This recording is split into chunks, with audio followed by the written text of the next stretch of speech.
Parents, if you're watching this video, you probably already have a feeling that something is off with your child.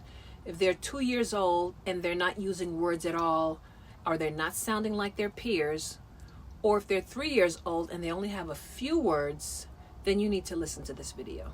You might be waiting for the pediatrician to say something. You might be waiting for the evaluators to come to your house. You might be waiting to get on the list of even getting your child evaluated with early intervention. Well, here's what I'm going to tell you today. Do not wait.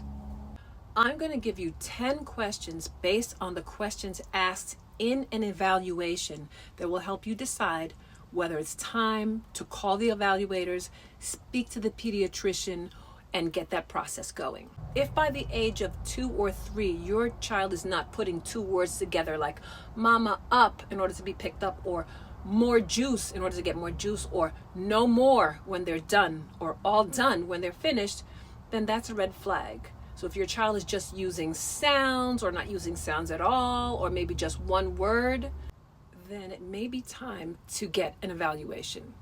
Okay, next questions. Does your child show you things just to share them? If they see a dog and they're in the park and they point to it, do they look back at you to get your attention to see if you saw it too? Well, that's called shared attention. With shared attention, they want to share the moment with you. They want to look at something and then check in with you to see if you saw it too. So if your child is not doing this, that's something to take note of. Next one is huge, and it's imitation. If you clap your hands, will your child imitate you? If you make a funny sound, woo, will your child do the same sound? Do they try to copy you? Imitation is key because it's how children learn. So if imitation is missing, that matters. Okay, now let's talk about their physical development. So by the age of 18 to 24 months, your child should be able to run. Not fast, not perfectly, they might still run a little clumsily, they look like they're little Frankensteins running, but they should be able to move around, right? Running as best as they can. If your child, when you take them to the playground, they're just sitting, or they don't navigate the playground equipment and they're not running, that's something to take note of. And by the age of 3, your child should be able to stand on one foot and balance. For a second or two, not for long periods of time, but if they can't do that, you've got to take note of that. Also, your child should be able to walk upstairs independently. And if they're not able to do that, let's take note of that as well. Okay, so by the age of 2, children should be trying to feed themselves with a spoon. That means take the spoon and bring it from the food to their mouth. Now, it may be messy. I'm not saying it's not messy. It doesn't have to be neat. There might be food all over the place, but at least that they try and they don't rely on you to have to feed them in order for them to eat. Take note of that, and take note to see what happens if when you're feeding your child and you put the spoon or the fork down, what do? Do they try to pick it up themselves and feed themselves? Take note of that.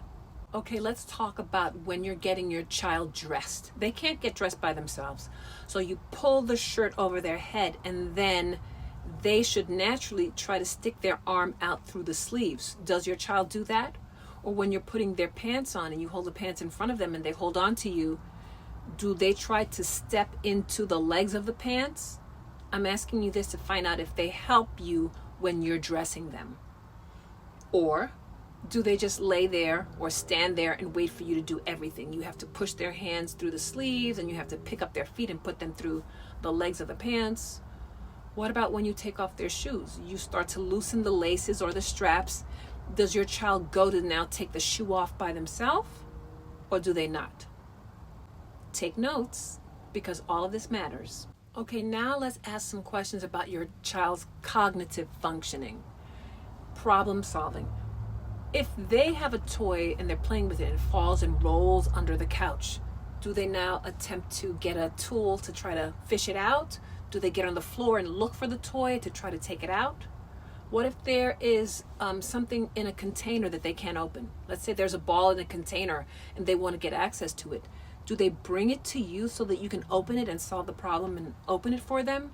Do they try to open the container to get access to the ball? Or do they just lose it and complain and not try. And so the last question has to do with cognition, and it's how does your child play with toys?